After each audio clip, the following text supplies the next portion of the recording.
Pinta a ficción, el podcast, superordenadores, desde los grandes mastodontes con tarjetas perforadas pasando por las válvulas de vacío, los rollos de cinta magnética girando a toda velocidad, hasta el desarrollo de los transistores y su miniaturización en microchips cada vez más pequeños que casi llegan al tamaño del átomo. Hoy Cherp y Josito nos hacen un repaso sobre la evolución de los grandes ordenadores y su inestimable participación en las mejores historias reales y de ficción. Pinta a ficción es el podcast en español que recorre la ciencia ficción de 0 a 1000.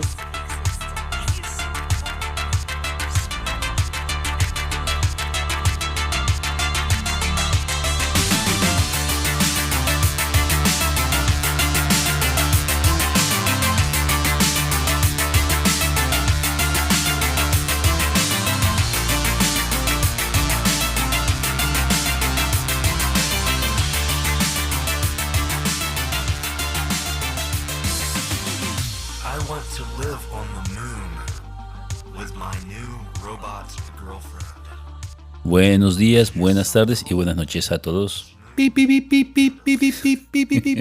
Bueno, esos son bits, ceros y unos. Hoy vamos a grabar el capítulo que le encanta a Josito. Realmente yo estoy aquí porque soy el que tengo que acompañarle a hacerle preguntas, pero él va a hablar todo. No. Que tú tendrás que dar tu opinión y tendrás que hablar sobre el tema también, que seguro que sabes muchas cosas, sobre todo en el tema de la ciencia ficción. Entonces, hoy vamos a hablar de algo que ya todos pensamos que es común, que son los superordenadores. Sí. Pero en un momento de los años 70, alguien dijo, en el futuro solamente los 5 más ricos del mundo tendrán un ordenador en su habitación. Ja. Y serán unos jeques árabes, el presidente de Estados Unidos y algún otro. Y luego llegaron gente como Bill Gates o Steve Wozniak o no sé, pues todos estos que se pusieron en un garaje a hacer cosicas. La liaron y cambiaron las cosas. Y consiguieron que todo el mundo tuviese un PC en su casa. Pero un PC no es un superordenador. No, un PC es bueno, depende de la época. Claro. Entonces, si tú cogías un PC de tu casa y lo ponías en los años 70, era un superordenador. Claro. Por capacidad de cálculo y de computación. Bueno, yo quiero, antes de empezar, hacer un pequeño homenaje de que, leyendo un poco, ilustrándome, todos conocemos a Alan Turing. Uh-huh. Hemos hablado alguna vez del test de Turing. Sí. De hecho, lo nombraremos a lo largo de este podcast. Pero, claro, Alan Turing murió en 1954 uh-huh. y fue arrestado en el 52, acusado porque era homosexual uh-huh. y sometido a castración química. Y todo eso le provocó una depresión y 2 años después se suicidó. Por supuesto. ¿Qué ocurre? Él fue el padre de los supercomputadores y de la inteligencia artificial, porque fue el que sentó las bases. Uh-huh. Murió muy joven. Además de que consiguió acortar la Segunda Guerra Mundial, pero bueno, yo te diría que es la figura clave en los últimos años, pero hay muchas otras que han contribuido. Pero yo creo que él fue el que inició, uh-huh. porque siempre hay un primero. Entonces, recordad realmente de que gracias a todo lo que vamos a hablar es porque él empezó ese camino. Uh-huh. Si te parece, vamos a hacer una definición breve de lo que sería un supercomputador. Vale. Dale. Un supercomputador es un sistema de cómputo de alto rendimiento. Esto es fundamental. Se diseña para procesar grandes volúmenes de datos y también para realizar cálculos complejos a velocidades muy superiores a las de una computadora convencional. Se utilizan en áreas como la física cuántica, que ya hablaremos de ella, y también pues predicción climática, investigación de modelado molecular o otras simulaciones, y veremos cómo esto es hoy en día uno de los factores más determinantes en cuanto a la supercomputación. Pero quedaros todo el mundo con que los superordenadores son esos ordenadores muy bestias que son capaces de computar mucha información, pero empecemos muy rápido. No nos vayamos tan lejos. Empecemos por el comienzo. Vale, venga. Vamos a ir de lo más antiguo a lo más moderno. De lo que sabemos hasta ahora. Uh-huh. Bueno, tengamos en cuenta que muchos de estos superordenadores eran secretos de Estado en su momento. ¿Por qué? Porque eran desarrollados por los países. Sí. Entonces, tenemos en 1943, nos remontamos con el Colossus, uh-huh. que fue diseñado ¿para qué? Para los mensajes encriptados en la Segunda Guerra Mundial. Por eso digo que eran los países los que lo hacían. Sí. Nombramos aquí Colossus porque en realidad fue la primera computadora electrónica. La primera que construyó Alan Turing, que hablaremos después de ella, y porque además luego ha habido incluso película, lo que eran relés electromecánicos, no era una computadora electrónica al uso. Y además no era programable mediante tarjetas o mediante otros sistemas, sino que se le conectaba por cables la máquina Enigma. Empezó a utilizar electricidad. Eso es. Y entonces, pero después de esa, la Colossus, podemos decir que es la primera que se puede llamar superordenador en ese momento. En ese momento, sí. Después saltamos 2 años solamente en el futuro, que es en 1945, que está ENIAC. Me encanta que le ponen nombres raros a todos. ENIAC es Electronic Numerical Integrator and Computer. Es una computadora que hace integrales, básicamente.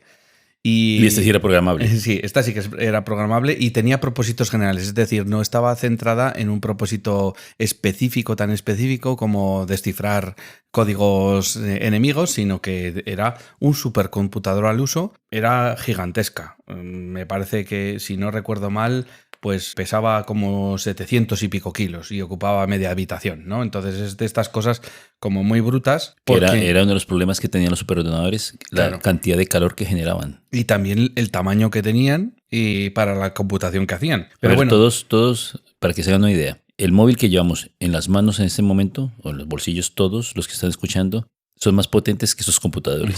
Muchísimo más. De hecho, el siguiente en ese listado sería en 1949 el EDVAC, que es como la sucesión del ENIAC, que no era decimal, sino que era binaria.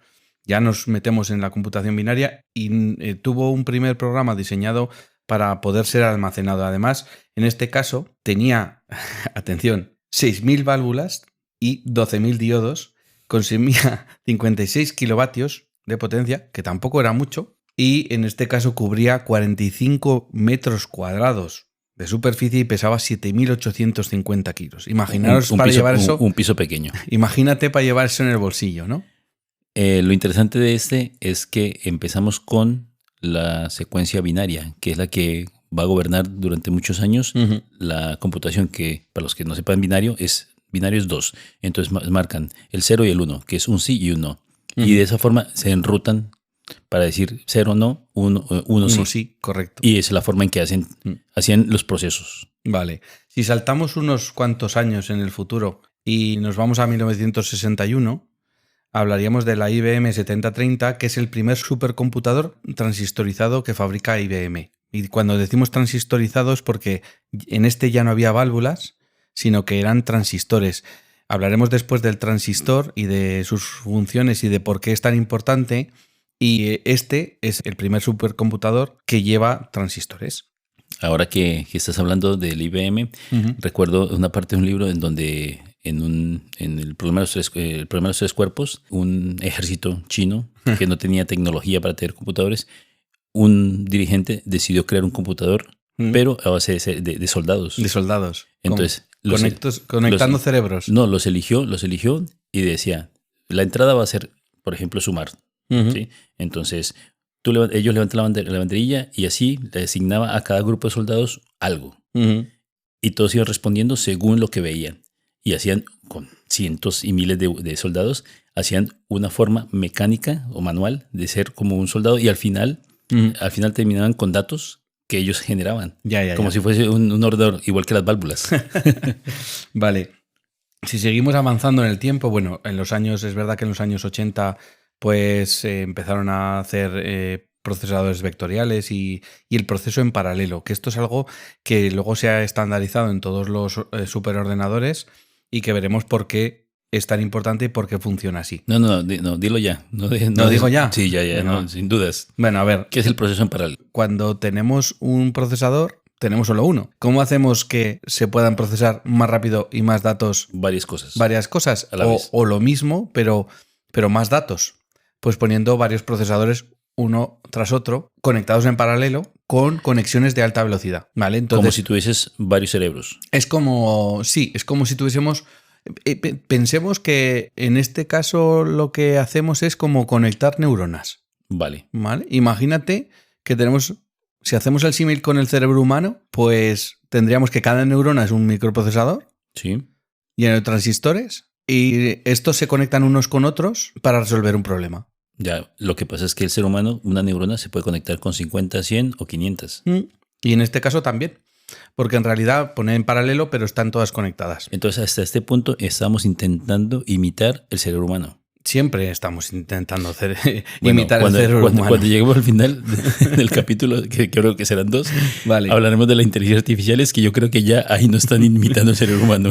Y por cierto, me ha venido a la cabeza cuando has hablado de esto del problema de los 3 cuerpos, una película muy buena, ¿Cuál? que es Figuras ocultas, que habla sobre las mujeres que hacían cálculos sí, la para negra. la NASA. Era una negra, que es una muy buena actriz realmente, y ella hacía los cálculos que todos, y ella los hacía manualmente. Eran un grupo de mujeres que realmente tenían una capacidad de cálculo muy, muy, muy buena. Eran matemáticas. Porque habían sido seleccionadas mediante una serie de pruebas. Y entonces Sí, esa película es muy buena. se dedicaban, eso es una gran película, se dedicaban a hacer los cálculos para que las naves de la NASA... La reentrada fuese seguro y calcular dónde iban a caer, porque tenían que caer en el mar para poder sobrevivir, porque no se estrellaban en la Tierra. Fijaros que en ese caso la película está ambientada en los años 50 y todos estos superordenadores, por muy superordenadores que fuesen, no estaban tan avanzados a ese día como para hacer ese tipo de cálculos de forma más eficiente y más rápida que personas bien entrenadas. Me encanta que en la película uno de los astronautas le dice, si ella lo calcula y dice que es así, yo viajo, si no, no. Es verdad. Y la tía que hace de la protagonista es una avanzada para su época y ve que llega un IBM. Sí. Llega un IBM y estaba ahí guardado llenándose polvo. Y ella dice, esto es el futuro. Tenemos que aprender cómo funciona para poder, o sea, lo que está ocurriendo ahora con las inteligencias artificiales. Tienes que adaptarte para sobrevivir y al final las que lo hacen son ellas. Ellas saben matemáticas, saben corregirlo y saben cómo funciona. Entonces, por eso ellas sobreviven. Daros cuenta que los ordenadores en general y superordenadores en particular no se fabrican solos. Se fabrican porque hay científicos y científicas que hacen la labor de investigación y que ponen los mimbres para que toda esta tecnología se desarrolle. Pero si te parece, vamos a terminar con esta lista para llegar un poco hasta el día de hoy. En los años 90. En el 97. Esta me parece muy importante. Cuando IBM fabrica Deep Blue, que a ti te encanta Deep Blue. Ya, este fue yo creo que fue el primer programa o ordenador. Que saltó a la fama, ¿no? Que no que saltó a la fama, sino que nos jodió vivos. ¿Por qué? Porque nosotros siempre hemos pensado que hay cosas que son de los seres humanos. La música, el arte, la belleza, los sentimientos en este caso el ajedrez. Y cogió nada más que a Garry Kasparov y lo restregó contra el suelo. Pero sí que hay que decir que luego el propio Kasparov con el tiempo ha decidido que lo que hay que hacer es unirse a la máquina. Claro, él lo demostró, porque en el 97 fue cuando IBM le ganó. O sea, Deep Blue destrozó a Kasparov jugando ajedrez y él dejó 10 años de competir y de intentar ganarle. ¿Por qué? Porque él supo, como en este momento tenemos que nosotros asimilarlo, de que las inteligencias artificiales nos ganan en muchos aspectos porque ellas son superiores. Nosotros las hemos creado justamente para eso. Entonces él creó algo que era nuevo, que era el ajedrez Minotauro. Minotauro es porque ellos, los maestros de ajedrez, como Kasparov, utilizaban un ordenador parecido al de IBM para competir. Y después se demostró de que Minotauro contra solo ordenador ganaba Minotauro. Pero nos adelantamos un poco y ahora se ha descubierto que IA gana Minotauro. Bueno, si seguimos avanzando, IBM ha cogido pues la delantera en muchos aspectos, como el tema de fabricación de supercomputadores, pero no es la única y lo veremos más tarde porque en realidad pues hay otras compañías como Nvidia o como pues Intel o otras que se dedican a fabricación de chips y demás. Y Amazon. Y Amazon, en este caso, Amazon Web Services, pero bueno, al final tienen la circuitería, los chips y todo esto, no lo fabrican ellos. Lo que tienen ellos es mucho dinero para montarlo. Tú sabes cómo, claro, el problema es la pasta, siempre la pasta, pero tú sabes cómo hemos pasado de los transistores, bueno, de las válvulas a los transistores, lo entiendo, pero de transistores hemos pasado a los circuitos que son de nanobots. Bueno, Cito, yo entiendo que la parte donde las válvulas pasan a transistores lo entiendo, sí, porque llega la parte eléctrica. Pero dime ahora cómo los microprocesadores que ahora son en nanos, Sí. 7 nanos, 5 nanos, creo que van, ¿no? Menos incluso, sí. Sí, ¿cómo hacemos ese salto? Porque yo creo que esa es la base de una parte de la computación de las últimas ¿Quieres décadas. decir cómo hacemos la miniaturización? Exacto, ¿cómo? Pues con tecnologías que ni se me ocurre saber. Bueno, lo que hacen es imprimir en placas. Ah, vale. Hacen impresión de los transistores en una placa. Sí, que tiene un material que es silicio o algo así. Es todo, casi todo silicio y luego semiconductor. Bueno, el silicio es un semiconductor, entonces tiene que haber partes semiconductoras, partes conductoras. Para lo que funciona esto es para poder, esos ceros y unos que tú has dicho, pues poderlos o almacenar o procesar, ¿vale? Vale. Terminando con esta superlista. Ya he dicho que IBM ha estado mucho tiempo ahí funcionando a la cabeza. Sí, Y demás. hablamos de Amazon y Sí. ahora hablamos de España. Sí, porque desde 2005 en España hay un superordenador que es muy top, que es el Mare Nostrum. Hablaremos en detalle. Una pregunta de la ignorancia, ¿qué es Mare Nostrum? El ¿Qué traduce? Mare Nostrum es en latín nuestro mar, que es el Mediterráneo. Vale. Los romanos llamaban al mar, como era todo suyo, Ves que pues Josito llamaban es Mare que Nostrum. está encantado con este capítulo. Sigue. Bueno, entonces el Mare Nostrum es el supercomputador más potente de España. Está situado en el Barcelona Supercomputing Center y hablaremos de él más adelante, sí. porque cuando lleguemos a la parte de supercomputadores. Bueno, pero entonces hablemos un poco más atrás. Vamos Vale. atrás. Hablemos de cómo funcionaba la computación en un principio. Porque Vale, yo recuerdo tarjetas perforadas. Lo que serían las tecnologías, ¿no? Exacto, sí. Vale.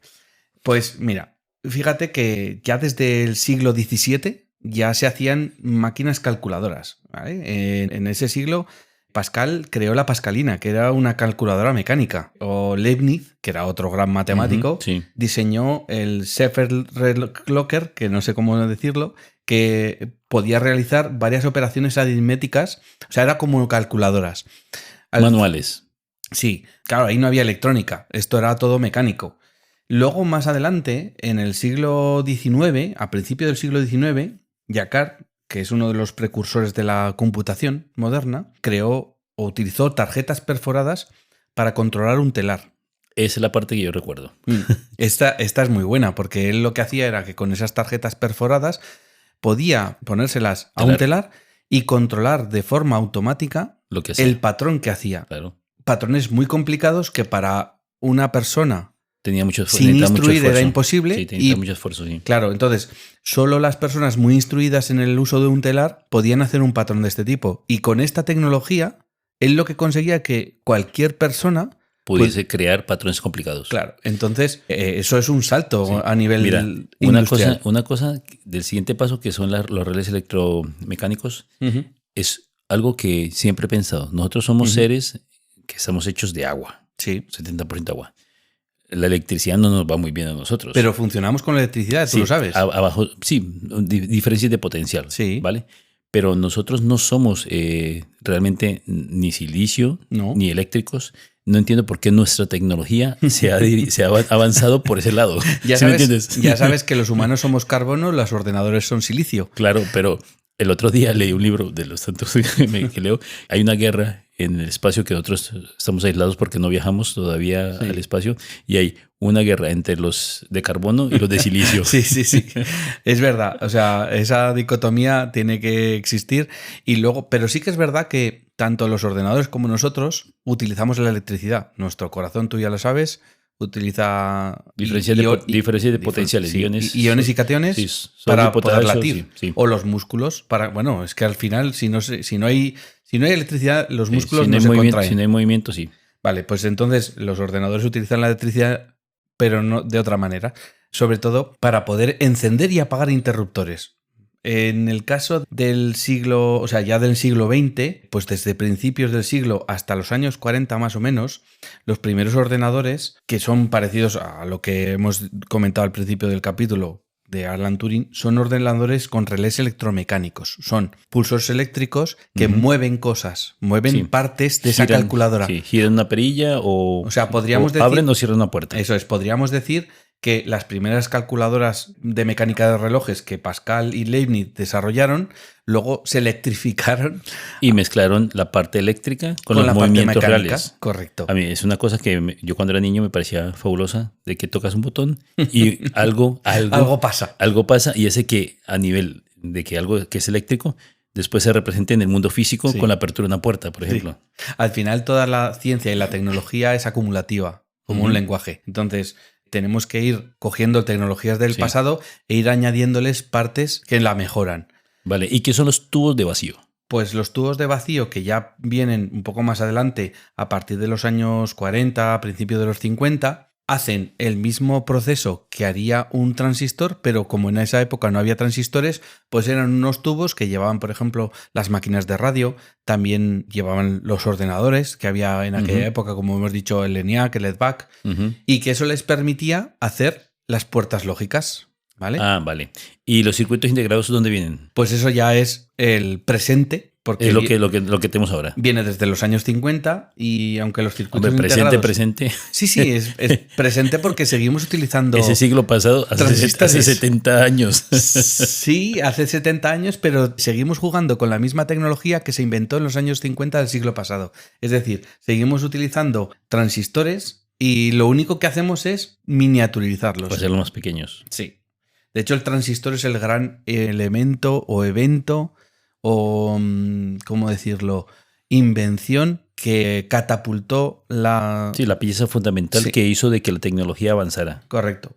En el 47, 1947, Sí. fue una verdadera revolución en la electrónica y la computación y fue el punto de inflexión de la tecnología del siglo XX.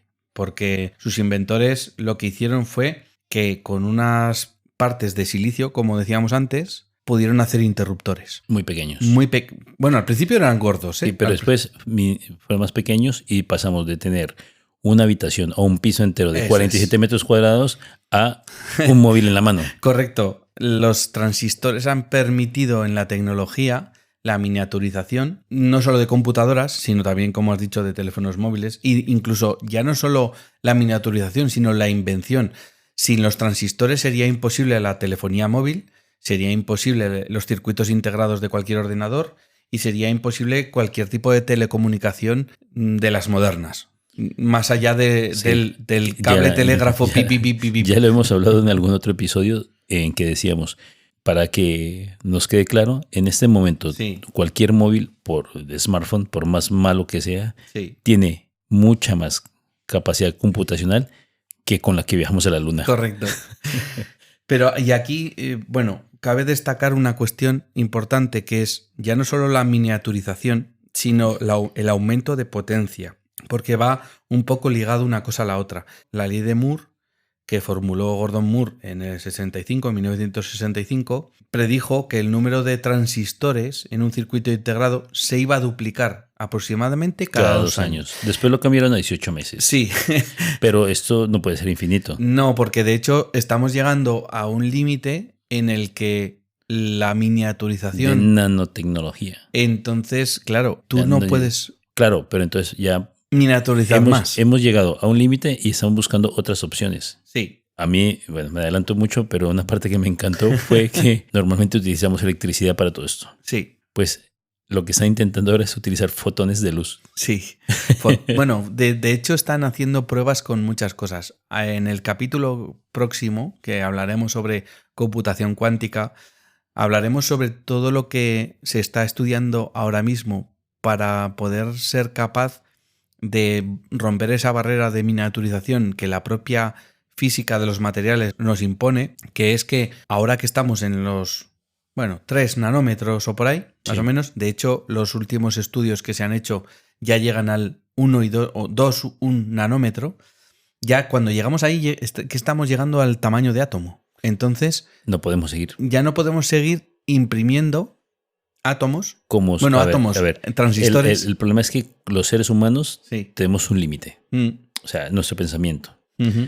Y la física actual tiene un límite. Entonces tenemos que ver cómo evadimos esos límites físicos para crear más cosas. Sí. Pero volviendo al tema vamos al transistor. Sí. Empieza. Explica el transistor cómo funciona, porque la gente no lo entenderá. Bueno, es fácil porque al final... Una bombilla. Es un interruptor.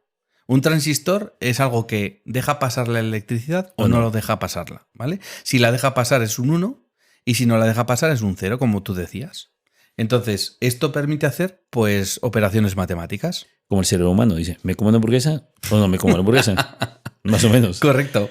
Y eso es un algoritmo. Y si después sumas muchas decisiones, sí, creas un programa. Un programa. Es decir, un programa es la suma de un montón de algoritmos resueltos por un procesador que está compuesto por transistores, que dejan pasar sí o no. Y de los transistores pasamos a los bits. Sí. ¿Qué son los bits? Los bits es la unidad mínima de información, que es eso, o un 0 o un 1, y esto permite, con la lógica de Boole, que es un científico que inventó esta lógica matemática, los transistores pueden decir si están encendidos o si están apagados, y además pueden hacer una serie de operaciones que son la operación y, la operación no y la operación NOR, que es una mezcla entre ambas. Entonces, esto permite hacer un montón de operaciones. Aunque parezca que es muy sencillo. Pero es la base. Entonces, por ejemplo, para que nos entendamos, sería sí y no. Sí y no. Entonces, tú vas en tu coche conduciendo y tienes muchas operaciones abiertas en el cerebro humano para que nos entendamos. Sí y no. Abro los ojos. Los tengo abiertos. Ábrelos, por favor. Sí, ábrelos, sí. Sí, no. Piso el acelerador. Piso el acelerador. Sí. Sí, no, freno. No freno. Sí. Sí, no, hay una persona. Ah, sí. Pues, entonces, no hay persona. Continúa. Sí, una persona, frena. Sí. Entonces, claro, la cantidad de procesamiento es ese. Sí, no, constantemente. Sí. Es decir, si avanzo o no avanzo y por qué camino avanzo. Vale, pero eso es en el momento. Y después, la memoria y el almacenamiento. Claro, porque esto, además de ser un interruptor que se enciende y se apaga, también se puede quedar o encendido o apagado. Como tus recuerdos. Eso es. Entonces aquí entran las memorias ROM y RAM, es decir, memorias que son de una sola escritura o de múltiples escrituras y que lo que hacen es almacenar información en forma de me quedo encendido o me quedo apagado. O reinicio. Sí, pero cuando yo reinicio, la RAM, por ejemplo, del ordenador se borra, se volatiliza, mientras que la ROM se queda escrita. Eso me recuerda a un capítulo de Los Simpson en donde Homer decía, es que siempre que aprendo algo nuevo, se me olvida algo viejo. Y le dice Marge, dice, no, simplemente te fuiste a una cata de vinos y te emborrachaste y no se te olvidó conducir, ibas borracho. No es que se te haya olvidado, sino que eras incapaz. Vale. Entonces, es muy importante tener en cuenta toda esta miniaturización que ha permitido, por una parte, hacer cosas más pequeñas cada vez y además hacerlas más potentes. Porque, ¿qué pasa si duplicamos el número de transistores de un ordenador? Serían inmensos. Pues que se duplica el poder de computación. Y el espacio. Y el consumo de electricidad. No, pero como yo lo que hago es miniaturizarlo. Pero entonces, ¿cuándo se creó el microprocesador como tal? Vale, el microprocesador como tal fue en el 71. Y es el microprocesador 4004 de Intel que tenía transistores con dimensiones de aproximadamente 10 micrómetros. O sea, aquí es un salto. Claro, estamos hablando de que el primer circuito integrado pues tenía pocos cientos de micrómetros, pero ya después, a partir de los años 60, se empezaron a miniaturizar cada vez más y ya estamos empezando con submicrómetro, pues un micrómetro y demás. Cuando llegamos al siglo XXI, ya empezamos con el tema de los nanómetros. Pues a principio del siglo empezamos con los 130 nanómetros, que eran lo más común, hasta final de la década de los 2010, y luego pues ya llegamos a tamaños que son, por ejemplo, 5 nanómetros. Sí, 7, 5. En este momento el ordenador con el que estoy grabando tiene 5 nanómetros. Eso es. Y la investigación en curso está ahora mismo para alcanzar alrededor de 1-2 nanómetros. Pero como decía antes, esto tiene límite. Claro, pero tengamos en cuenta una cosa, de que a medida que sean más pequeños, consumen menos electricidad, eso son también más eficientes por y las baterías que tenemos son malas porque las baterías de litio son una caca. Todos los que tengamos un móvil sabemos de que tienes que cargarlo. Si tuviésemos un sistema que sea más eficiente, las baterías que tenemos actualmente podrían durar una semana o 15 días. Sí, el tema de las baterías es una lucha, pero que, bueno, con temas con el grafeno y demás, pues yo creo que con el tiempo se solucionará. Pero ya hemos visto todo lo que es esa historia de dónde vienen los primeros ordenadores, qué tecnologías se utilizaban y sobre todo el tema de la miniaturización. Y esto nos lleva al momento... A los superordenadores. A los superordenadores. Yo tengo que decir una cosa. Leyendo este capítulo, creo que los seres humanos son muy inteligentes. Por supuesto. Porque no un ser humano, sino todos humanos, somos muchos.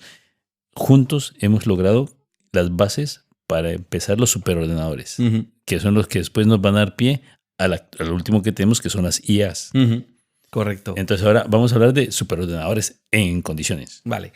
Hemos hablado antes de lo que sería la computación en paralelo. Esta es la base de los supercomputadores actuales. Tú no puedes hacer un chip infinito, o no tiene sentido, sino que lo que tiene sentido es poner un montón de chips conectados. Claro, es que un ser humano que solamente diga, voy a respirar, y solo voy a respirar, y voy a respirar, aunque tenga mucha capacidad para decidir esa acción, no haría nada más.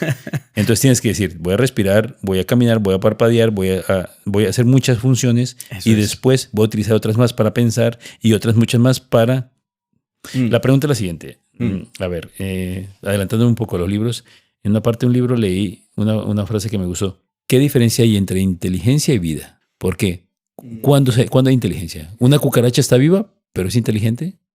Yo creo que las dos cosas. ¿Y una bacteria y un virus? Yo creo que, el virus sabemos que no está vivo, ¿vale? No se considera, en el reino animal no se considera vivo. Cuando está dentro de la célula está vivo. No, la célula está viva y él es una entidad que no está viva y que lo único que hace es replicarse. Es decir, el virus, tú y yo sabemos que lo único que hace es reproducirse, pero no come. Pero tú también te reproduces. Ya, pero yo como y envejezco. Entonces, tú piensas. Sí, y está vivo. Vale, sí. Vale, entonces, por ejemplo, un reptil piensa. Claro que piensa. Y está vivo. Las dos cosas. ¿Cuándo un superordenador empieza a tener vida? Porque ellos hacen procesos mentales mejores que nosotros. Bueno, hacen cosas muy bien, pero otras cosas no serían capaces de hacerlo. Ya, pero el proceso mental nuestro lo hacen. Parte. Solo parte. Los superordenadores en sí no están diseñados para pensar como un humano.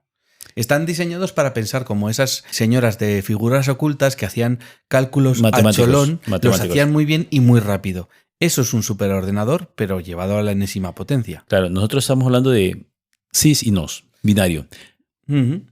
Pasemos a la siguiente parte. ¿Qué son los flops? Vale. Cuando tú estás haciendo operaciones matemáticas, ¿vale?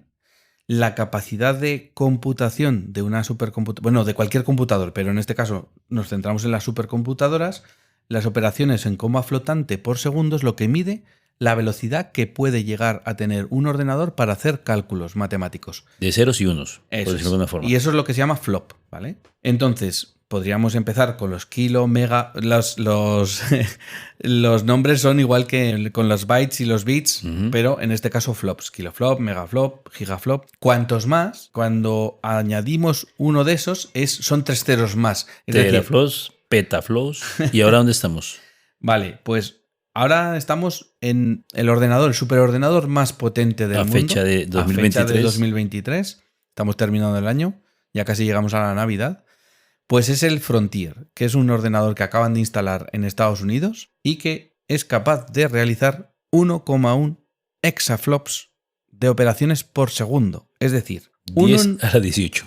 10 elevado a 18. Imagínate, yo no sé decirlo en... O sea, 10 elevado a 18 sí, pero si me dices esto que son 4.004 trillones de millones, no lo sé. De operaciones por segundo. No por segundo. Por segundo. Entonces, hasta ahora estábamos en las 10 elevado a 15. Por eso vuelvo a la otra. Estos exaflops tienen mayor capacidad por segundo de la cantidad de operaciones que puede hacer cualquier ser humano. Pero seguro. Y de hecho, si nos ponemos solo a cálculo matemático, nos gana cualquier ordenador. Sí, el de tu casa te gana. No, la calculadora que yo tengo me gana también. De sumar y dividir, vale. Esa nos gana ya. Entonces, vamos a hacer un repaso por los ordenadores. Los superordenadores del mundo. Del mundo. Vale, vamos a ver cuántos existen y cómo se llaman. Pues los superordenadores del mundo existen 1000 ordenadores, aproximadamente en 60 países. Hay un listado que son los 500 mejores. Nosotros tenemos el Mare Nostrum, el Mar Nuestro, que está en España. Nunca me iré a dormir sin aprender algo nuevo. Y los países que tienen los ordenadores más avanzados son, pues, lo que esperamos. Estados Unidos, 150 superordenadores. China, con 134. Y también tenemos Alemania con 36. Japón 33, Francia, que está en la quinta posición con 24, y por último el Reino Unido con 14, que me asombra que el Reino Unido tenga tan pocos. Entonces después tenemos el proyecto Top 500, que se actualiza cada año. Y esto va cambiando mucho porque los superordenadores tienen la capacidad de ser actualizados cuando tienen pasta, claro. Sí, porque esto es mucho de pasta. Tú date cuenta que los superordenadores nacen, crecen, sí, se reproducen y mueren. Porque nacen cuando alguien hace una inversión y crea una primera infraestructura, pero esa primera infraestructura puede crecer sí, añadiéndole más armarios con microprocesadores, sí. o puede, por ejemplo, reproducirse, y en este caso me hace mucha gracia esto, porque pueden convivir diferentes tipos de o sea, para generar el mismo superordenador, diferentes tipos de tecnologías. Sí, claro, es como el que compró un montón de Nintendo, de PlayStations, y cogió todas las tarjetas gráficas, las unió como 500 y creó un superordenador. Claro. Bueno, a fecha de hoy tengo aquí el Top 500 Sí. del 2023, que está el Tiane 2, que repite el logro siendo el primero con, ya que hemos hablado, lo vamos a entender, con 33,86 petaflops. Frente a los 17,59 petaflops, que era el segundo clasificado. Sí. Lo que pasa es que ya llegamos a lo que hemos dicho antes, al Frontier. El Frontier, que es el primer exaescala y que es el primero que llega al exaflop o 1 billón de billones, 10 elevado a 18, de cálculos por segundo. Es el más rápido y avanzado del mundo. La cuestión es que lo acaban de instalar y bueno, después vendrá otro que será más gordo, seguramente. Una pregunta. ¿Qué espacio usan estos superordenadores? Bueno, pues mucho. Estamos hablando de cosas como la que hemos dicho antes con el EDVAC o el ENIAC. O sea, no hemos cambiado. Bueno, hemos ganado en poder computacional. Hemos ganado en poder de computación, pero al final para hacer un superordenador no cabe en mi salón, lo sentimos. Entonces, si nos vamos a uno que tenemos, como tú has dicho, en España, el Mare Nostrum, que es el ordenador más potente de España, uno de los más potentes de Europa, por no decir, pues a lo mejor el más potente, y en lo que es la lista Top 500, sí, es el octavo en potencia. Sí. Pero sobre todo hay que tener en cuenta que empezó en 2005 y se ha ido actualizando. El Mare Nostrum ocupa actualmente ese puesto 8 y cuenta con un total de 48 racks en 3.456 nodos. Y cuando hablamos de nodos es porque están conectados unos con otros con fibra óptica de alta velocidad. De alta velocidad, sí, es más alta que la que nos llega a nosotros a casa, ¿eh? Claro, sí, de la pura. La pregunta es la siguiente. Parece que estuviesen jugando las grandes empresas, sí, las tecnológicas y los países, las potencias mundiales, a ver a quién la tiene más larga. Sí, en este caso es así. Pero ¿para qué lo usan? ¿Para qué los usan? Es la pregunta. Tú fíjate, el Mare Nostrum está instalado en una capilla, porque somos los más chulos del mundo. O sea, mientras los demás hacen superordenadores en una nave cutre, nosotros cogemos una capilla preciosa, con vidrieras, y la convertimos en un centro de supercomputación. Que eso tiene mucha clase, ¿vale? Hay que decirlo claramente. Sí, además de que funcione, que sea bonito. Eso es. Por esto, ya puestos por el mismo precio. Efectivamente. Entonces, eso es la primera, segunda, tercera y cuarta versiones de el Mare Nostrum. Es verdad que nos hemos tenido que salir de la capilla porque para construir la quinta iteración ya han hecho al lado un mega edificio que, si lo ves en la foto, es una barbaridad. Detrás, en la foto que yo estoy viendo, se ve la capilla, que es chiquitita, y se ve un mastodonte, porque si no, no cabe. Es decir, cuanto más hacemos más grandes las cosas y más dinero metemos, pues más espacio necesitamos. El primero, que es el de la capilla tiene como unos 100 y pico metros útiles, casi 200. Más grande que el piso de cualquiera. Sí, pero es verdad que la siguiente iteración, que es el Mare Nostrum 5, es un ordenador que representa el futuro de la supercomputación, no solo de España, sino de Europa, porque de hecho la Unión Europea ha metido ahí pasta a cholón. Es un proyecto que tienen entre el gobierno de España, inversión europea y también la Generalitat, y tienen una capacidad de cálculo de 314 petaflops. O sea, no llegamos al exaflop del Frontier, pero casi. Pero da igual, pero es una barbaridad. Sí. Y La tiene ventaja es que lo están utilizando en teoría para cosas buenas. bueno, en realidad, casi todos estos superordenadores tienen, no digo que no tengan otras aplicaciones, pero casi todos están utilizados para la ciencia. Cambio climático. Sí. Están mirando una cosa que se teorizó el siglo pasado y ya descubrieron que es cierto que son las ondas gravitacionales. Por eso. Que eso fue un impacto porque hemos logrado entender cómo funciona el tejido espacio, el tiempo-espacio del universo. Después tenemos a nivel médico la generación de vacunas. Claro. Porque la gran ventaja que nosotros tenemos es que nuestro ADN y el ADN de los virus y de todas las bacterias, pues es algo que se puede cuantificar e introducir en un ordenador, y ese ordenador tiene la capacidad que nosotros tenemos de analizarlo y lograr generar alguna vacuna, tratamientos médicos contra el cáncer, por ejemplo, y también simulaciones de energía de fusión, que es una cosa que me encanta porque tú al comienzo, antes de empezar, dijiste que teníamos gemelos. Sí. Pues una de las partes ideales es generar un gemelo informático, por ejemplo tuyo, de Josito, el peso, talla, ¿sí? La cantidad de deporte que hace, y en tiempo real puedes decir, pues Josito dentro de 25 años, si sigue así, se le va a joder la rodilla derecha por correr tanto. Sí, es decir, los superordenadores, como he dicho, la mayor parte de su uso es un uso científico. De hecho, lo que hacen, por ejemplo, en Mare Nostrum es ceder capacidad de cómputo a los investigadores que proponen. Es decir, los investigadores proponen investigaciones y hay un comité de expertos que decide de cuáles de ellas son hay que hacerlo. Las más útiles o las más prometedoras, las que están mejor enfocadas y las que son más útiles, ¿no? Entonces, le dan el capacidad de cálculo a aquel que realmente se lo ha currado en una propuesta que tiene, pues eso. Mira, Josito, llevamos 45 minutos hablando. Sí. Y hablando de este tema, recuerdo una frase de mi abuelo, que mi abuelo siempre decía, no importa de qué estén hablando, siempre están hablando de dinero. De dinero. ¿Cuánto cuesta esto? Vale, mira, nos centramos en el Mare Nostrum, que de esto tengo aterrizado. Lo aterrizamos a uno en España. Sí. O sea, que los que están por fuera serán más. Fíjate, el Mare Nostrum 1, que fue inaugurado en 2004. Hace 20 años ya. Sí, costó unos 12 millones de euros. Bueno, nada, poco. Poca cosa. Calderilla. En 2006 se cambió el ordenador, o sea, quitaron todo lo que había, pusieron otro nuevo. Yo lo recojo.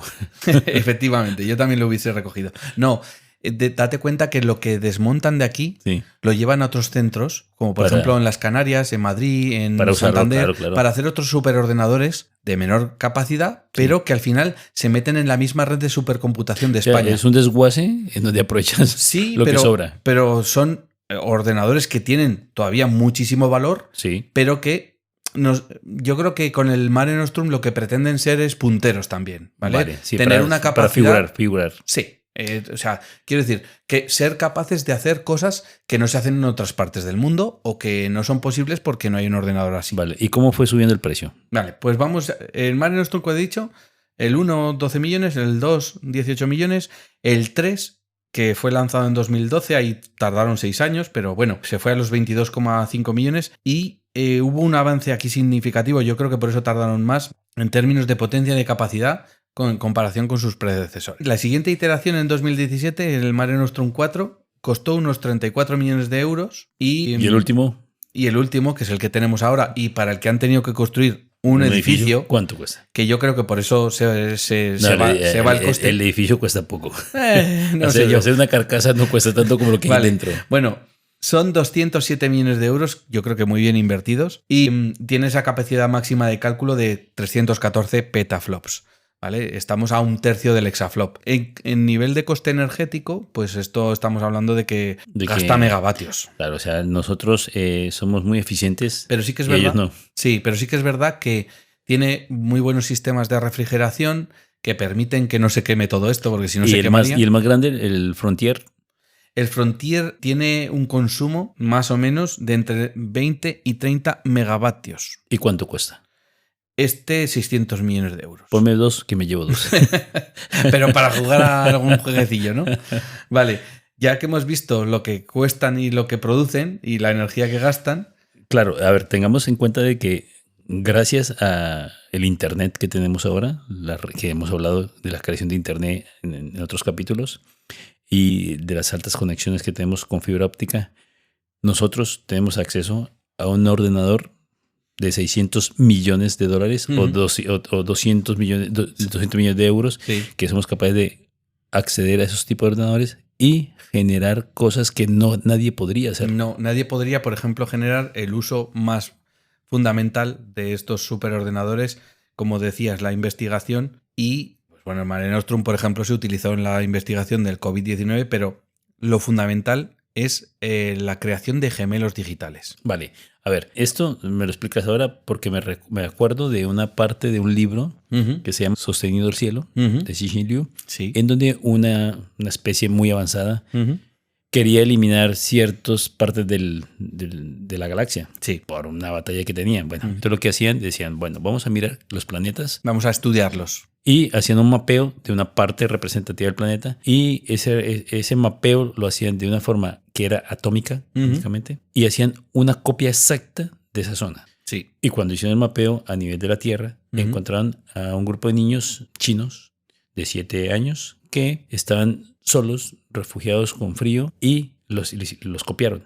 Es como hacer una fotocopia en 3D, pero a nivel molecular. Correcto. Y este superordenador se lo llevó Sí. a su entorno. A su entorno de Y programación. a su gemelo digital se lo llevó. Sí. Y era capaz de hacerles preguntas al gemelo digital sin necesidad de estar interaccionando con los reales. Y los digitales respondían exactamente lo que los otros hubiesen hecho. Pues eso es lo que hace un superordenador al crear, bueno, un superordenador no lo crea. Los científicos, utilizando la capacidad de cómputo de un superordenador, crean gemelos digitales que en el caso del Mare Nostrum están centrados en 3 áreas principales. Una es un gemelo digital de la Tierra para estudiar el cambio climático y otros efectos de la contaminación y demás, y ver cómo esto va a evolucionar. Luego, un gemelo digital del cuerpo humano para el estudio de pues todo tipo de fármacos, interacciones de proteínas. Sí, a nivel médico esta parte es muy interesante Esto es porque brutal. lo que hacemos es, coges tú un paciente específico con un tipo de cáncer, por ejemplo, y creas una molécula, todo a nivel virtual, por supuesto, que te ahorras un montón, millones te ahorras, y pones a ese digital, con ese fármaco digital, Sí. y los interaccionas y ves la evolución, ves qué porcentaje de curación hay y qué probables reacciones adversas hay. Entonces, en ese sentido, estamos avanzando mucho en Sí. tratamientos. ¿Qué pasa? Claro, tienes que tener mucha pasta para que cuando tu ADN Sí. y a ti y te hagan esos tipos de estudios. Bueno, pero por ejemplo, una secuenciación de genoma, hace 25 años cuando empezó Sí, el tema del genoma, Era muy imposible. Era no, imposible, se podía sí. hacer, pero Sí, valía muchísimo. muchísimo. Millones, sí. Hoy en día con 100 euros tienes una secuenciación de tu ADN. Claro. ¿Por qué? Ya viene la pregunta. Porque La se pregunta, abarata el coste. Las IAs ahora en este momento son capaces de ver partes del genoma nuestro y entender que si esta parte tiene, pues probablemente tendrá un artritis reumatoide. Si Sí. tiene esta parte, tendrá una enfermedad intersticial. Bueno, en fin, Sí. probablemente puede tenerla. Tú serías capaz de meter tu genoma para que te digan, mira, tú tienes esto, vas a tener esto, tienes riesgo de este cáncer, claro, te vayas de preocupaciones. Bueno, o simplemente de certezas. Eso cada uno que elija lo que quiere. Efectivamente. Pero bueno, volviendo al tema de gemelos digitales, una cosa que me gustaría resaltar es que hay que distinguir entre lo que es un gemelo digital y lo que es un simulador. Mientras que el simulador hace una simulación de una célula, de algo, de lo que sea, por muy complejo que sea, no llega al nivel de un gemelo digital porque, bueno, primero el gemelo digital se encuadra en un punto de máxima especificidad y, de hecho, exactamente igual, con millones de parámetros. Sí, y que tiene una ventaja de Sí. que no estás tomando una foto ni haciendo una escultura, es capaz de predecir el futuro. Sí, porque además tienes datos en tiempo real. Exacto. Y tú, como es un computador, puedes adelantar el tiempo. En 1 año, 2 años, 100 años, 50 años. O sea, puedes adelantarlo tanto para tener resultados. Y puedes conectarlo, por ejemplo, en el caso de la Tierra, puedes conectarlo a sensores y ver si tus predicciones han sido correctas o no. Con esos datos en tiempo real y la capacidad de cálculo, hacer comparaciones y ver si lo que tú el modelo, porque al final, cuando tú estudias algo, el gemelo digital no deja de ser un modelo Claro. de Por algo ejemplo, real. A ver, supongamos, comemos a Josito. Metemos el ADN, metemos los parámetros físicos, todo. Sí. Hacemos un gemelo digital de Josito y le decimos, muéstrame a Josito dentro de 20 años. Pues estará viejo con canas y arrugas. ¿Y gordo? Y guardo, pero feliz. Eso todavía no pueden hacerlo. No, eso no. Vale. Bueno, pues todo esto es lo que son los superordenadores y yo quiero que la gente se quede con que esto es el presente y es el futuro. No podemos dejar de crecer en este ámbito. Tenemos que seguir trabajando para tener mejores ordenadores. Para el futuro, los que escuchen este podcast en el futuro, justamente hoy, está reunida la Unión Europea decidiendo qué van a hacer con las inteligencias artificiales. Sí. Y van a decir cómo limitarlas, cómo frenarlas y cómo pararlas. Porque se nos va a ir de las manos. Sí. Haremos una actualización. Yo creo que vamos a tener que meter un capítulo entre medio de los que teníamos planificados para hablar de los avances. Porque ha avanzado tanto en el último año. Hay otra historia, porque es una historia real, de un científico que era un biólogo que estudiaba patógenos y un día, por curiosidad, cogió una inteligencia artificial que la tenía hace poco y dijo, voy a cambiar en lugar de 0, un 1. Solamente eso. En lugar de 0, un 1. ¿Qué es eso? Porque él generaba moléculas para curar al humano. Del 0 cambió al 1 y puso moléculas que puedan dañar a un humano. Al día siguiente, creo que eran 20.000 o 30.000 moléculas que habían creado de la nada la inteligencia artificial. Se asustó tanto este científico que cogió una captura de pantalla, un par de moléculas, y borró el archivo. Sí. Lo borró. Hizo una presentación diciendo, la inteligencia artificial ha hecho esto. Yo he borrado, pero los que tengan la capacidad de acceder como yo pueden crear 20.000 formas de matar a un ser humano. Sí. Moléculas creadas de la nada. Igual que moléculas creadas de la nada pueden curarnos, pues hemos llegado a este punto. Sí, y esa es una de las cuestiones que en los últimos capítulos de El fin del mundo cuando hablábamos de una de las causas que podría ser para el fin del mundo es cosas que creásemos o crease la inteligencia artificial. Por ejemplo, esto que acabas de decir. Pero bueno, vamos a quedarnos con lo bueno. Vamos a hablar de libros. De libros, venga. Algo divertido. Sí. Porque los libros son muy divertidos. Las películas son buenas, pero los libros más, ¿vale? Y dentro de los libros tenemos un libro que yo he leído porque primero es largo, muy largo. No es para que todos lo lean. A mí me gusta la ciencia ficción bastante y esto es ciencia ficción muy dura y pesada. Es muy cyberpunk. Sí, el Neuromancer de William Gibson. Este libro no te explica como la ciencia ficción light que llamo yo, en donde te dicen, no, hay un aparato que es así y funciona así y se creó. Y no, ya. Este presupone que tú ya lo sabes. Y ya está.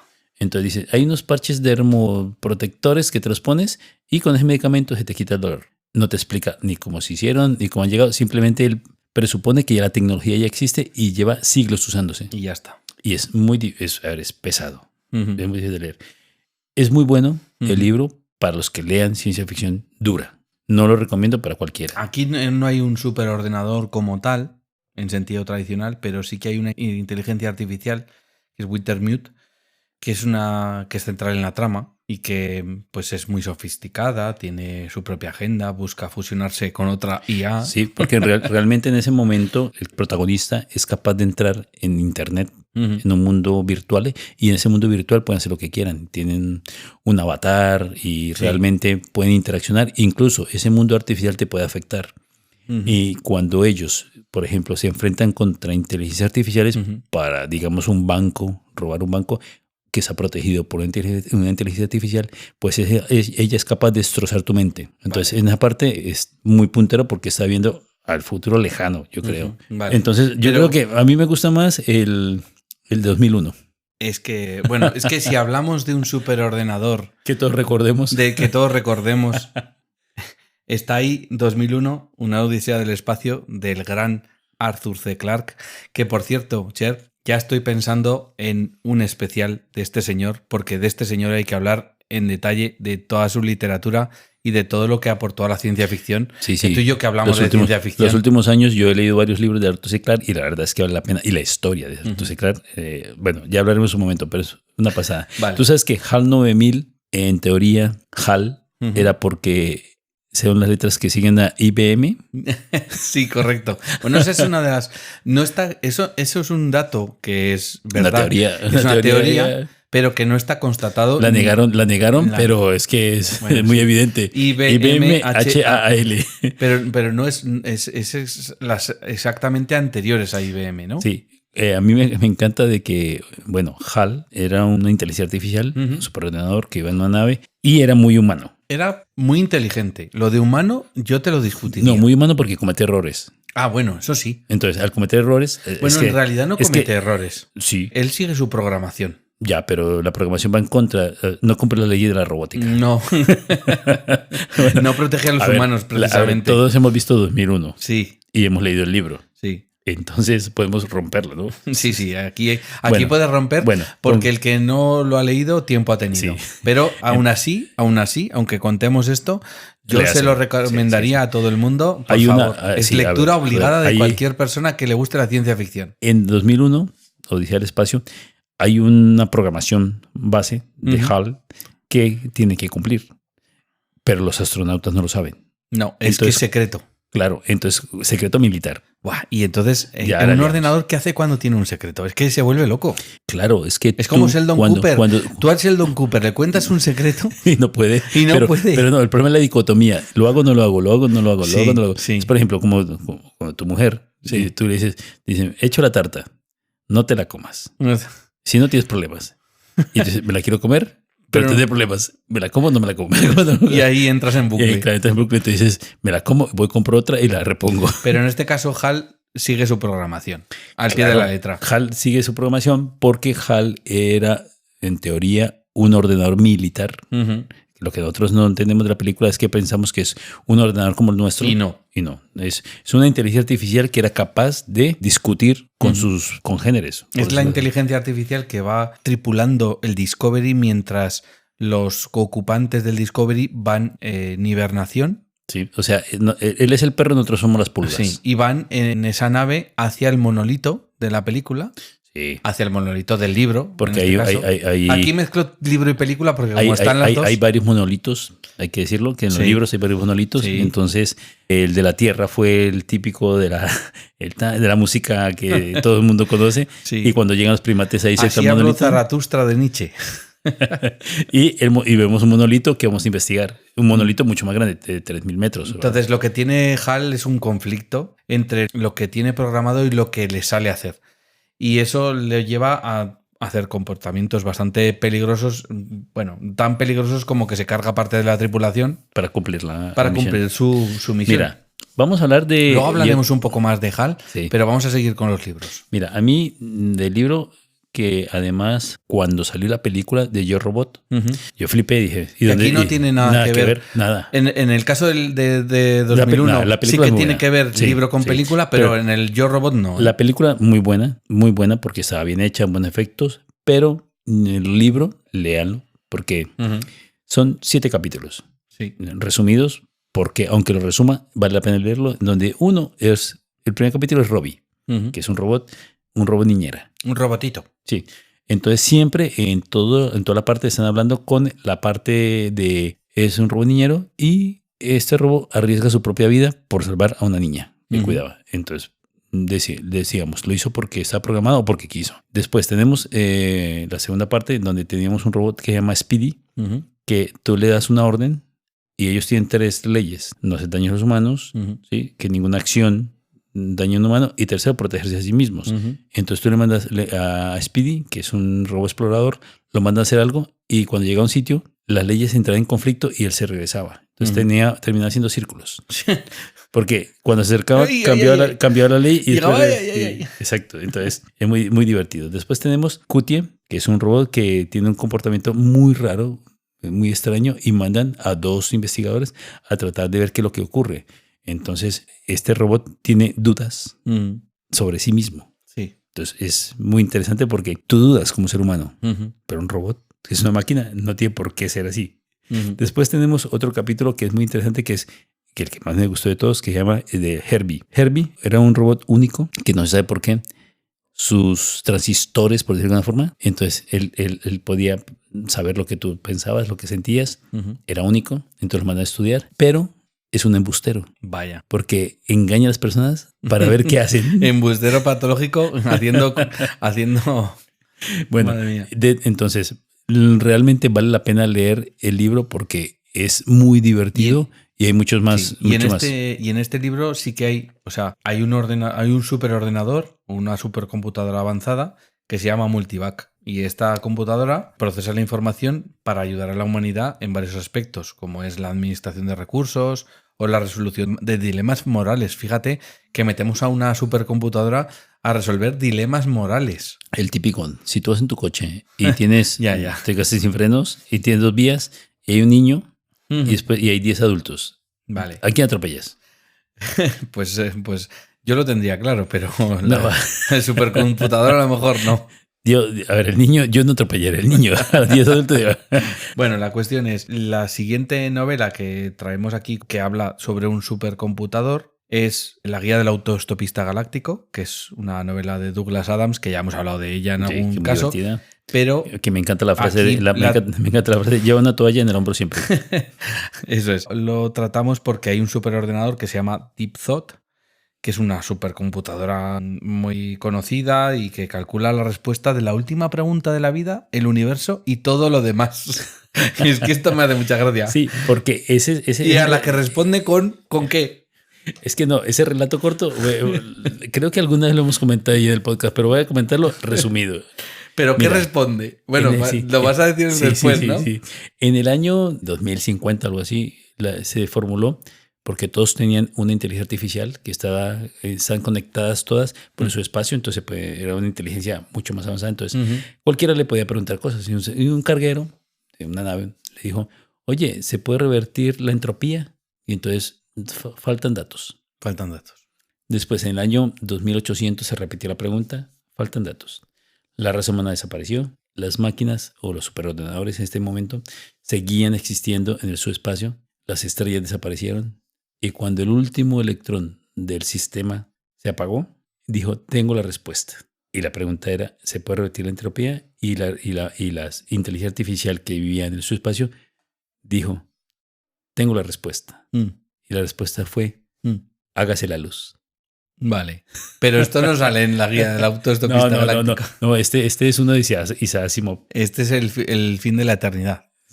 No, bueno, el fin de la eternidad, no. El fin de la eternidad es otro libro, pero este es un relato de él, un relato corto. que hacía. Bueno, pues en la guía del autoestopista galáctico, la respuesta a la última pregunta de la vida, el universo y todo lo demás es 42.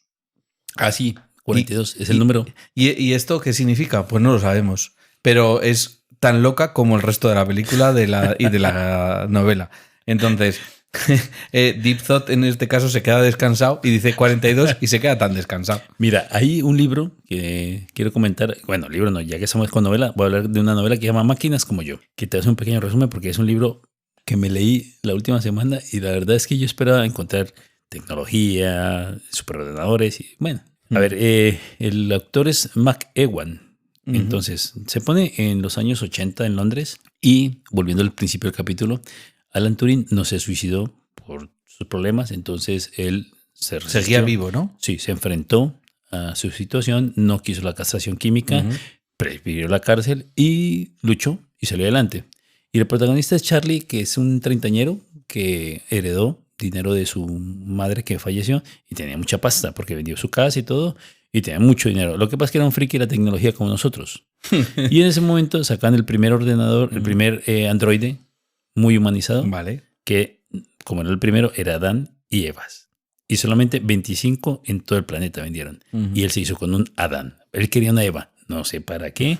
El marrano cochino de él. Pero cogió un Adán. Siempre igual. Así. Entonces Adán lo programan. Le dicen... Como es, él tiene una chica que le gusta, que está medio enamorado, entonces entre los dos lo programan. Y este Adán empieza poco a poco a evolucionar. Entonces, bueno, conclusión. Ella se acuesta con Adán. Y él se ofende. Y ella le dice, oye, pero si hubiese cogido un vibrador, ¿estarías ofendido? Es lo mismo. Entonces, bueno, voy a hacer resúmenes, saltos y resúmenes, pero no voy a decirlo todo. Después, este protagonista, Charlie, trabajaba en la bolsa haciendo transacciones por internet y ganando dinero poco a poco.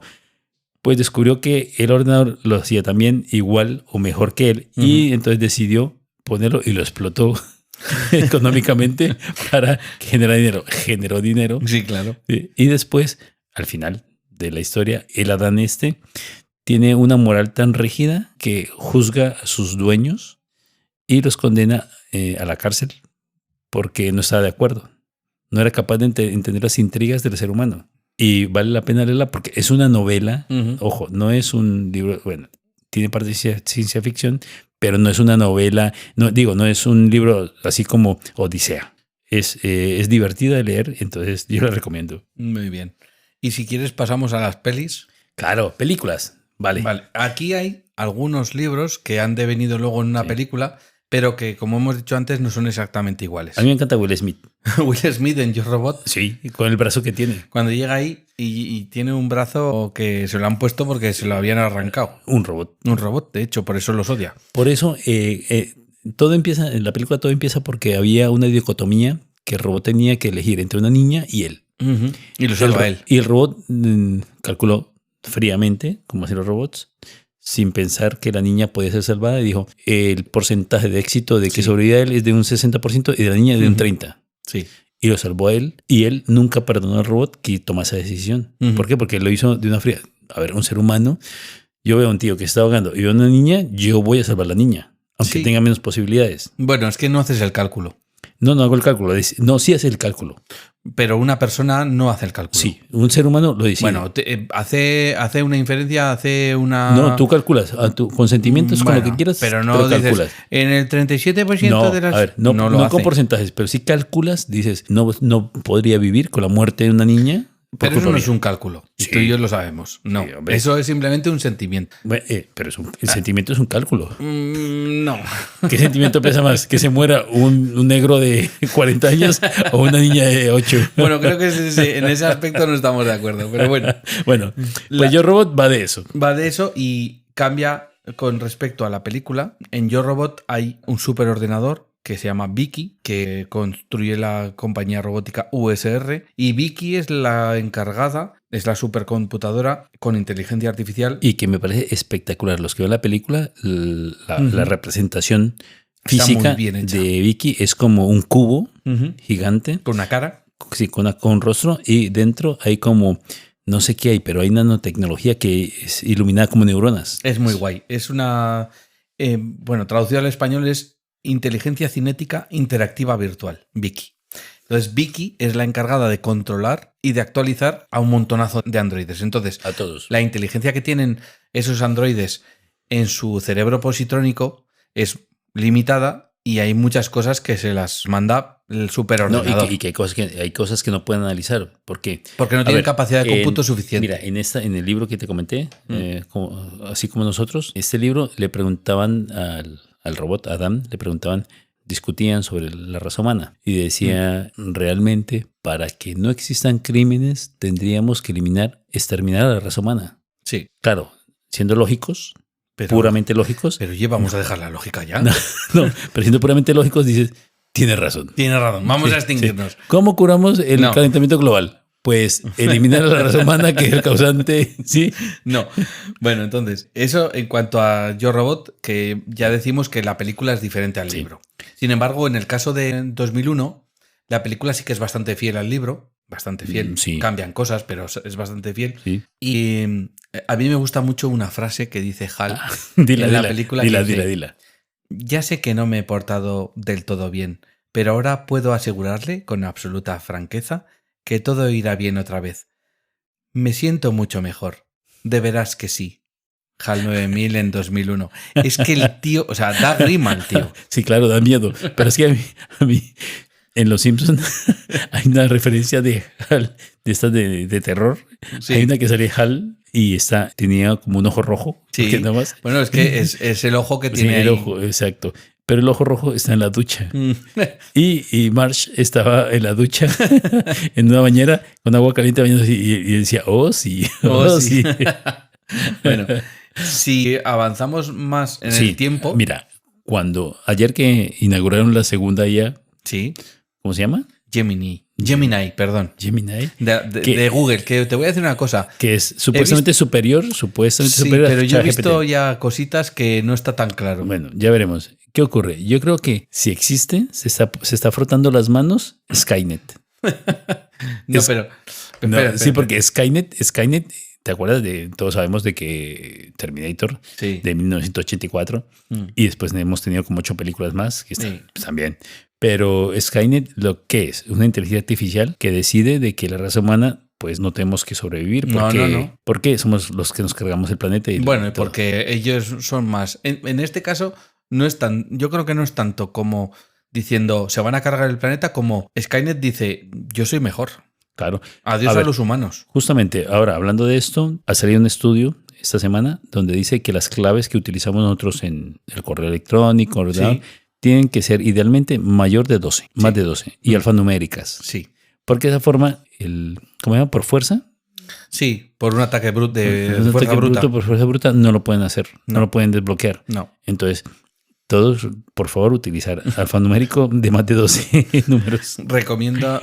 No poner el cumpleaños de tu hijo ni el de tu mujer. Yo recomiendo una cosa que es algo que he empezado a utilizar desde hace pues, unos meses, que se llama KeePass, que es una aplicación que te permite tener guardadas las claves, contraseñas y no las tienes en el navegador, que están expuestas en el navegador, señoras y señores, las claves están expuestas. Sí. Entonces, simplemente por seguridad, yo les diría a todo el mundo que cambiasen su forma de proceder. Yo hasta ahora procedía así, pero me he dado cuenta que es inseguro. Y que aunque nadie quiera saber qué es lo que yo hago en la vida, oye, pues a lo mejor algún hacker sí que me quiere quitar mi dinero del banco. Porque el dinero es dinero. Bueno, volvemos a lo que serían películas. Saltamos de 1984 más para atrás. 1982.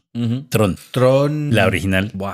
La original es una película que ya hemos hablado y está en blanco y negro y realmente es una película muy buena. La película de Tron, aunque fue grabada en blanco y negro, tenía efectos especiales muy buenos. A mí lo que me gusta de Tron es esa capacidad de llevarnos al mundo computacional. Es como nos digitaliza, nos mete dentro de una computadora. Sí. Y los protagonistas van de aquí para allá como por los circuitos integrados de la computadora, ¿no? Como la película Colossus. Sí. También más atrás todavía. 70, bueno, hay que decir que en Tron, antes de que nos vayamos de Tron, que en Tron el superordenador es el Master Control Program y que ese Master Control Program en Tron Legacy no aparece, pero la película sigue explorando ese mundo. O sea, este superordenador solo aparece en la original del 82. Sí, parece que estuviésemos navegando dentro de los circuitos del ordenador, ¿no? Correcto.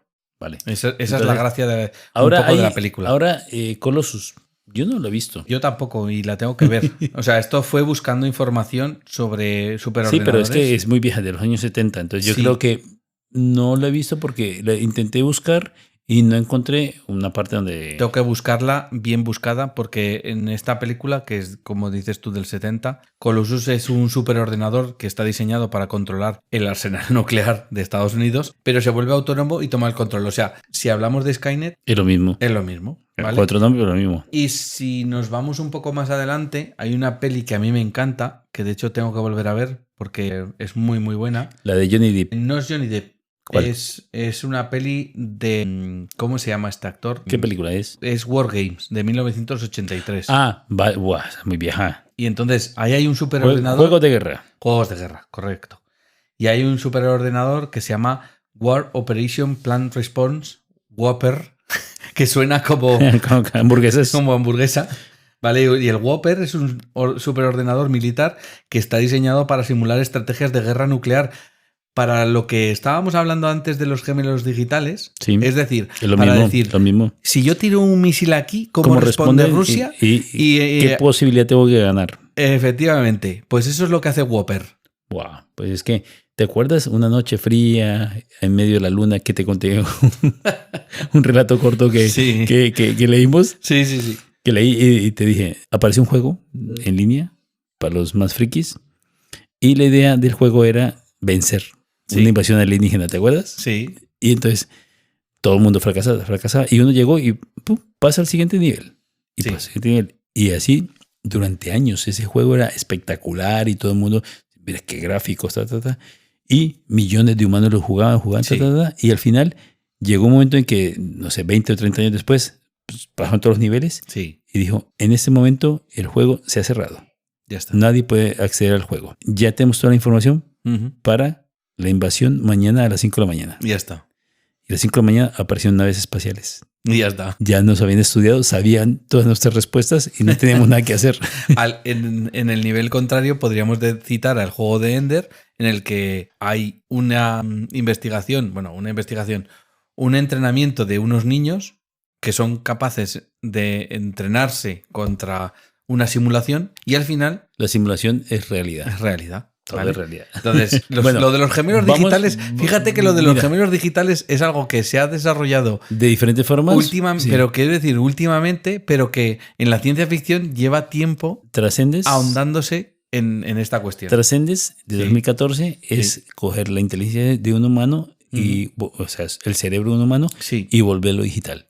No hay, en este caso no hay un superordenador como tal. Es verdad Él, que hay unos es él, no, es él. Sí, pero lo que sí que hay. No, sí hay un superordenador. Lo que pasa es que el superordenador lo que hace es Es cargar. decir, no sabemos cómo se llama. No, pero descarga una cantidad ingente de datos del cerebro humano. Eso es. No se sabe Con cómo. sensores. Bueno, pues yo creo que con sensores neuronales, pero Sí. no es exactamente muy bien. Claro, y cuando se descarga, pues Es parece un que poco como la serie Upload. sí, que hay un error de descarga y está el mismo, Ujú. el Johnny Depp que se descarga, él mismo es capaz de empezar a autocorregir su código. Sí. Lo que sí que hay es una IA que se llama PIM y eso es lo que ayuda a todos los recuerdos y pensamientos y modelos mentales Sí. del protagonista que está interpretado por Johnny Depp en procesarse, en refinarse, en depurarse y en conseguir Ya. que una mente A ver, humana lo que pase pasa- sí. a la fase digital. Lo que pasa es lo siguiente, mira, para los que no lo saben, lo comento, lo que tú recuerdas es mentira. Bueno, es una Es una idealización, tus recuerdos es un interpretación. esquema Sí, burdo de lo que tú hiciste en su momento, que se graba más con sentimientos, buenos o malos, se graba más, y los que no tienen sentimientos se borran. sí. Entonces, claro, nosotros no teníamos la forma de estudiarlo, porque la población no vive todos lo mismo, hasta que llegaron las Torres Gemelas. Ya. El atentado a las Torres Gemelas fue capaz de imprimir en todos tus recuerdos dónde estabas cuando ocurrió. Y no somos norteamericanos. No. Pues ellos... Da igual, yo estaba viendo las noticias, claro, lo vi en directo. todos ellos estaban... todo el mundo sabía dónde estaba y qué estaba haciendo en ese momento. Entonces, un año después se hizo un estudio y se le preguntó a la gente, ¿tú dónde estabas?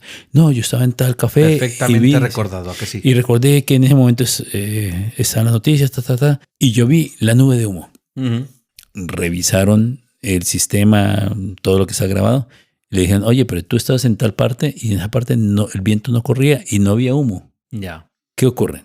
Tú recuerdas el hecho fundamental, pero un año después el 50% de tus recuerdos son mentira. Sí, Porque es tú llenas huecos. una recreación. Exacto, llenas un hueco. Entonces, cuando tú eres capaz, cuando tú intentas pasar tu conciencia y tus recuerdos Sí, a una forma digital, que lo haremos, sí, en algún momento. entonces estás copiando el 50% verdad y el 50% mentiras.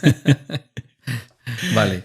Bueno, voy a volver al inicio de la parte de películas y me voy a la consecuencia, bueno, a la secuela de 2001, que no es más Sí. que 2010, Odisea 2, una película que no tiene el renombre que tiene la primera, evidentemente. El libro fue muy bueno. El libro es muy bueno y la película para mí también, pero hay gente Yo creo que no... que le faltaban efectos especiales. Bueno, es que en la época pues Sí. tampoco tenían tanto. Sí, es lo que había. Pero a mí lo que me gusta de esta película es que el Dr. Chandra, que es el diseñador de HAL, de SAL, de toda la saga 9000, Sí. está trabajando para poder ir con una misión a reactivar a HAL Para ver qué ha ocurrido. para ver qué ha ocurrido. Para Y ver qué entonces- hizo. Y entonces se pone a trabajar con Sal, que es un gemelo. Podríamos decir que HAL es chico y Sal es chica. Una chica, acepta malas órdenes del programador. Bueno, en este caso, HAL 9000 tiene un gemelo terrestre que es HAL 9000, como digo, y lo que hacen en esa película es que cuando la computadora gemela falla, pues intentan predecir, como gemelos digitales, ¿Por qué lo hizo? por qué lo hizo, en qué ha fallado y cómo se puede revertir ese fallo. Pero ahí vemos que las experiencias son los que te forman. Sí. Me gusta porque Hal tiene el ojo rojo, Sí. es un poco como malvado, y Sal tiene el ojo azul. Para diferenciarlos. Sí. Y hay una cosa que me encanta que es que dice el Dr. Chandra, sí, Hal, dice, soñaré, y dice él, desde luego que soñarás. Todas las criaturas inteligentes lo hacen, porque lo que hace es empezar a quitarle módulos, Sí, a desconectarle la capacidad intelectual. a desconectar para ver exactamente dónde ha fallado, porque necesita saber Sí, dónde ha fallado, apagarlo para ver. apagar determinadas partes para poder, cuando luego vaya a la nave donde está Hal realmente, Ver cuál fue el daño. Mm. Nosotros estamos todavía muy lejos sí, de tener unas IAs que sean mejores que nosotros a nivel general, pero llegaremos. y bueno, y también yo diría que no el final, sino es como una evolución. Igual que evolucionamos en su día Claro. del telar sí. con tarjetas Sí, pero perforadas. nosotros estamos creando una inteligencia. Sí. Y esa inteligencia creará otras inteligencias. Y nosotros quedaremos en el pasado oscuro. Bueno, este capítulo es el preludio, diríamos, Del siguiente. del siguiente, en el que vamos a explorar el presente y sobre todo el futuro que nos traerá la computación cuántica. En el siguiente capítulo hablaremos sobre qué tecnologías se están desarrollando y qué problemáticas se están intentando resolver para que las computadoras cuánticas nos ayuden en el futuro a dar un salto de gigante. Entonces, si en este capítulo hemos hecho el inicio, el siguiente será la parte final y más ciencia ficción y futuro de todo lo que nos espera. Correcto. Bueno, Bueno, espero chicos, que os haya gustado. Un abrazo, adiós y hasta la próxima. Nos despedimos, adiós. Pinta a Ficción, el podcast. Sumérgete en nuestras historias y disfruta alimentando tu imaginación. Suscríbete en las principales plataformas de podcast como Spotify o iVoox, entre otras. Síguenos en Facebook e Instagram buscando Pinta a Ficción. Más información en nuestra web pintaaficcion.super.site.